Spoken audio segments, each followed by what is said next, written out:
Market के अंदर बहुत बुरा हाल चल रहा है। मार्केट बहुत तेज़ी से क्रैश हुआ है और मल्टीपल कंपनीज़ जिसके अंदर आज हम डिस्कस करने वाले हैं, हिंदुस्तान एरोनॉटिक लिमिटेड, हम बात करेंगे भारत इलेक्ट्रॉनिक लिमिटेड और बात करेंगे भारत डायनामिक लिमिटेड की। कुछ ऐसी खबरें निकल के सामने आ रही हैं जो आपको वाक़ई में हैरान करेंगी और कहीं न कहीं अगर आप मार्केट को समझ गए हैं, तो आपको पूरी क्लियरिटी मिल गई है कि सारा लफड़ा स्ट्रेट ऑफ हॉर्मोज़ को लेकर है, ऑयल को लेकर है, पेट्रोल डीजल को लेकर है। जब तक ये ब्रेंट क्रूड ऑयल क्लियर नहीं हो जाता तब तक मार्केट में हमें इसी तरह का हाल देखने को मिलने वाला है। तो जानेंगे कि भाई ओवरऑल अब क्या होने वाला है, कल कैसी मार्केट रहेगी, इन कंपनीज में क्या हमें अपडेट देखने को मिलेगी। लेकिन एक बार हम ये समझ लेते हैं स्टेट ऑफ हॉर्मोज़ को लेकर क्या खबरें निकल के सामने आ रही हैं, ट्रंप का लेटेस्ट बयान क्या है, ईरान की लेटेस्ट अपडेट क्या है और खासकर पीएम मोदी ने अभी अभी लेटेस्ट क्या अपडेट दी है। इस चीज़ के ऊपर डिस्कस करते हैं और उसके बाद सीधा मुद्दे की बात करेंगे। सबसे पहले जो स्ट्रेट ऑफ हॉर्मोज़ है, अब एक खुला समुद्र बिल्कुल नहीं रहा, बल्कि कह सकते हैं कि ईरान का एक चेक पोस्ट बन चुका है। तेहरान है, उसने बिल्कुल साफ कर दिया है कि अगर यहाँ से गुजरना है तो परमिशन लेनी होगी। अब सवाल ये है कि जिस तरह से यूएस ने बोला कि मैं सिर्फ आपको 48 घंटे दे रहा हूँ, यानी 48 घंटे का अल्टीमेशन दे रहा हूँ, उसके बाद जवाबी कार्रवाई होगी। ईरान से इस तरह का बातचीत बोलना ये कहीं ना कहीं यूएस के लिए और भारी पड़ रहा है। हाँ, ये बात बिल्कुल सही है कि इंडिया जैसे देशों के लिए रास्ता अभी खुला हुआ है, पर यहाँ पर खुशी मनाने की बिल्कुल ज़रूरत नहीं है। जब कोई भी रास्ता एक रिस्क जोन बन जाता है, स्ट्रेट ऑफ हॉर्मोज़ एक रिस्क जोन है, तो यहाँ पर सबसे बड़ी प्रॉब्लम आती है, जो शिप बिल्डिंग कॉस्ट है वो आसमान छूने लगती है और जो इंश्योरेंस प्रीमियम है वो बहुत ज़्यादा बढ़ जाता है। इसका मतलब साफ है कि भारत को ऑयल मिल जाएगा, ऑयल की कोई प्रॉब्लम नहीं रहेगी भारत को, लेकिन तेल बहुत महंगा मिलेगा। ब्रेंट क्रूड ऑयल अभी $110 से लेकर $112 के आसपास ट्रेड हो रहा है, जो कि काफ़ी ज़्यादा फ्लैक्चुएट होता है। हो सकता है कि जब आप वीडियो देख रहे हैं तो ये और बढ़ गया हो। सिर्फ इतना ही नहीं, अभी अभी जो खबर निकल के सामने आ रही है, multiple articles live update publish करते हैं, तो जैसे अभी देख सकते हैं 5 नई अपडेट और आ गई हैं। तो लाइव अपडेट्स में जो भी इंपॉर्टेंट अपडेट्स हैं वो मैं आपके सामने रख देता हूँ। साफ नजर आ रहा है कि ईरान ने अभी एक बड़ी अपडेट दी है।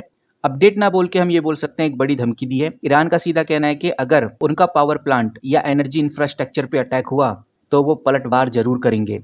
उन्होंने सीधा बोल दिया है कि अगर ऐसा हुआ तो हम पूरे स्टेट ऑफ हॉर्मोज़ को कब्रिस्तान बना देंगे।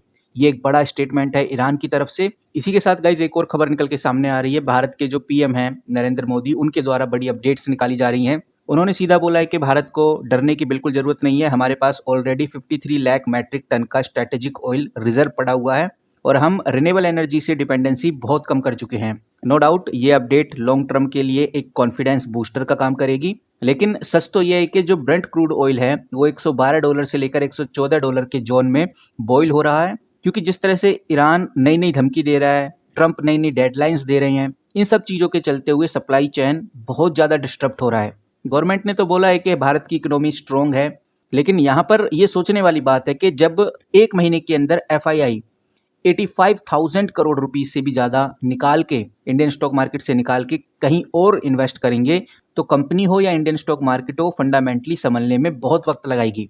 इन्हीं सब चीज़ों के चलते हुए गाइज एचएएल हो गया, बीईएल हो गया, बीडीएल हो गया, या कोई भी डिफेंस कंपनी है, उसमें कोई खास बदलाव देखने को मिला नहीं है।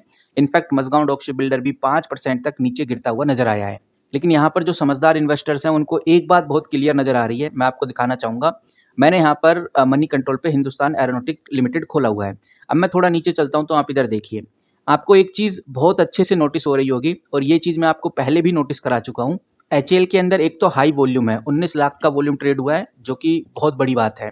ये कल के वॉल्यूम से तो बहुत ज़्यादा है, यानी कल 11 लाख का वॉल्यूम ट्रेड हुआ था, आज 19 लाख का वॉल्यूम हो गया है। और साफ नजर आता है कि भाई डिलीवरी परसेंटेज तेजी से कंटिन्यू बढ़ती जा रही है। आप ये समझ के चलिए जो डिलीवरी परसेंटेज है, इसका मतलब यही है कि इन्वेस्टर सब ऐसा नहीं कर रहे कि अभी खरीद लेते हैं, महंगा होगा तो बेच देंगे, नहीं, वो खरीद रहे हैं और होल्ड कर रहे हैं, वो भी टाइटली होल्ड कर रहे हैं, बेचना चाहते ही नहीं है इन्वेस्टर। ऐसी सिचुएशन हो रही है, इसीलिए डिलीवरी परसेंटेज बढ़ रहा है। जब जब डिलीवरी परसेंटेज बढ़ेगा तो इसका मतलब यही है कि लोग सस्ते में खरीद रहे हैं। सस्ते में खरीदने वाले कौन लोग हैं? ये है स्मार्ट मनी। स्मार्ट मनी को पता है कि सही टाइम है एंट्री लेने का, बहुत डिस्काउंट पे हिंदुस्तान एरोनॉटिक आज हमें देखने को मिल रहा है और स्मार्ट मनी चुपचाप बड़ी बड़ी क्वांटिटी खरीद रही है। जहां रिटेल इन्वेस्टर पैनिक होकर शेयर्स को बेच रहा है, वहां स्मार्ट मनी एंट्री कर रही है, ऐसा आप मान के चलिए।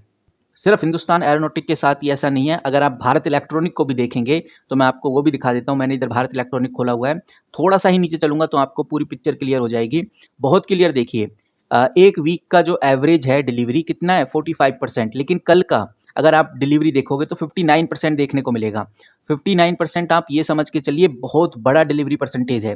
अगर डिलीवरी परसेंटेज इतना बड़ा है यानी कि लोग डिस्काउंट पे खरीद रहे हैं, और डिस्काउंट पे खरीदने वाले हम जैसे लोग नहीं है, ये स्मार्ट मनी है। इन्हीं के पास इतना बजट होता है कि खरीद सके। रिटेल तो पैनिक होकर सेल ही कर रहा है, क्योंकि रिटेल जो इन्वेस्टर्स है वो महंगे पे ऑलरेडी खरीद चुका था, अब वो ट्रैप हो चुका है। वो इस ट्रैप के चलते हुए सेलिंग कर रहा है और कुछ नहीं कर पा रहा, बिकॉज वो मजबूर है। लेकिन स्मार्ट मनी को पता है जब मार्केट नीचे जाती है तभी ही खरीदा जाता है।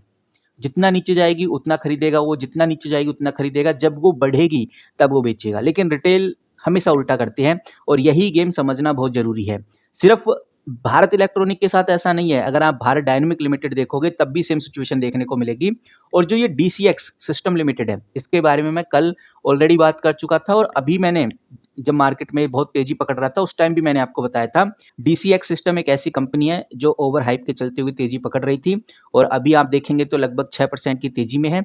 अगर मैं इसका भी वॉल्यूम आपके सामने रखूं तो आप देखिए, जहां कंपनी 9-9 लाख का वॉल्यूम ट्रेड करती थी वहां कंपनी सीधा 7 करोड़ पे चली गई। 7 करोड़ का वॉल्यूम एक बहुत बड़ा नंबर होता है।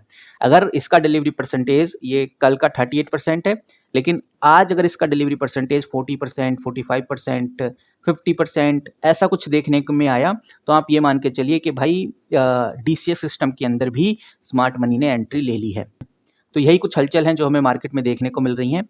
बाकी जैसी कोई बड़ी खबर आती है, जैसी कोई ब्रेकिंग न्यूज़ आती है जो मुझे लगता है कि आप लोगों के साथ शेयर करनी चाहिए, तो सबसे पहले आपको इस चैनल पे देखने को मिलेगी। इसीलिए आप चैनल को सब्सक्राइब करके रख लीजिए ताकि आपसे कोई भी अपडेट मिस ना हो सके। इस वीडियो में इतना ही, मिलते हैं किसी नए वीडियो के साथ, तब तक के लिए take care and good bye.